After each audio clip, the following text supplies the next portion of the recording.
Sí, pues antes de ir ya, que ese será el último tema del programa, el tema de las batallas, ya por terminar de cerrar ya todos estos aspectos que antes lo hemos comentado al principio del vídeo, el tema de la doctrina rusa, claro, a ver, yo imagino, ¿no?, que los soviéticos llegaría un momento en el que tras frenar a los alemanes en el 41, tras pasar ya más a la contraofensiva después de Stalingrado, ¿no?, llegaría en un momento, ¿no?, que ellos ya fueron conscientes, ¿no?, de su propia fuerza, de su propia magnitud, que a lo mejor en las primeras campañas pues les cundió más el pesimismo, y entonces, bueno, desarrollaron su propia doctrina, que es, como bien has comentado, similar a la alemana. Lo que pasa que ellos también, aprovechándose de sus mayores recursos, pues no lo intentaban solo por un punto, sino que elegían varios puntos del frente, y bueno, y a lo mejor alguno salía mal, pero con que alguna penetración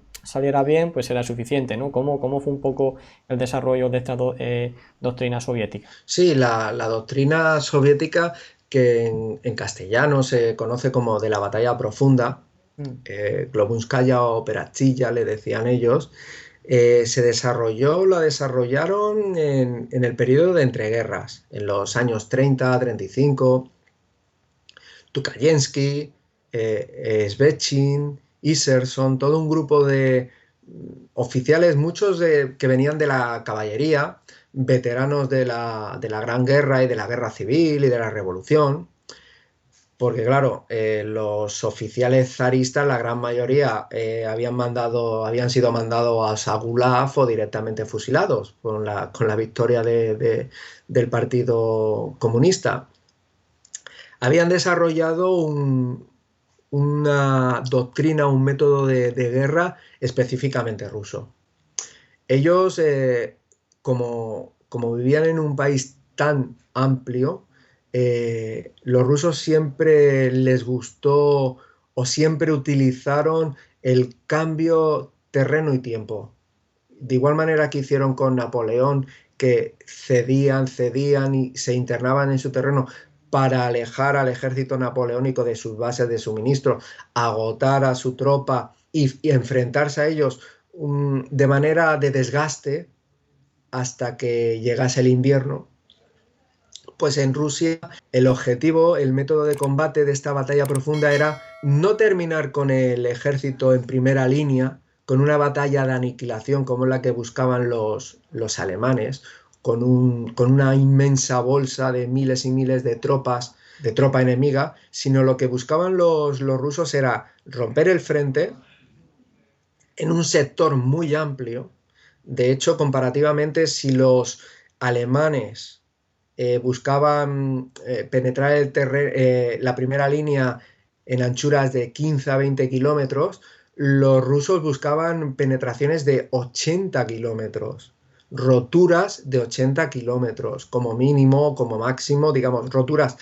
Y en lugar de buscar el embolsamiento, como hacían los alemanes, avanzar 150 kilómetros en la retaguardia enemiga para después cercar a las tropas, dejárselo a la infantería y que las Panzer continuasen avanzando o al menos alejando cualquier intento de rescate enemigo, los rusos no, los rusos seguían avanzando en la profundidad del dispositivo enemigo hasta alcanzar la retaguardia más profunda, donde estaban los almacenes principales de suministro, donde estaban los cuarteles generales, centros de comunicación, las líneas de abastecimiento, hasta quedarse casi sin combustible, porque el sistema de guerra ruso era muy primitivo en ese aspecto.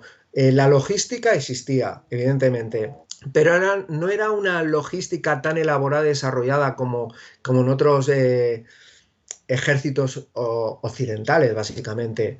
La logística rusa era de lo que lleva encima la tropa y de lo que pueda encontrar por el camino. Como tú has indicado, en Stalingrado fue la primera vez que los rusos le daban el susto a los alemanes. La operación Urano, en noviembre del 42, atrapó a todo el sexto ejército y aprovecharon la debilidad de los flancos, donde estaban desplegados los ejércitos rumanos. Cercaron y atraparon al sexto ejército alemán, parte de unidades rumanas, al cuarto Panzer, también parte del cuarto Panzer, en definitiva, unos 200 o 300 mil hombres y miles de vehículos y de suministro cercado. Ese primer susto hizo que el alto mando ruso se envalentonara y pensara que ya controlaba, que ya sabía manejar lo que era la guerra de movimiento mecanizada de manera perfecta, pero no, aún no la manejaba. Y los siguientes ataques que hubo a continuación, enero, febrero del 43, fueron frenados por von Manstein.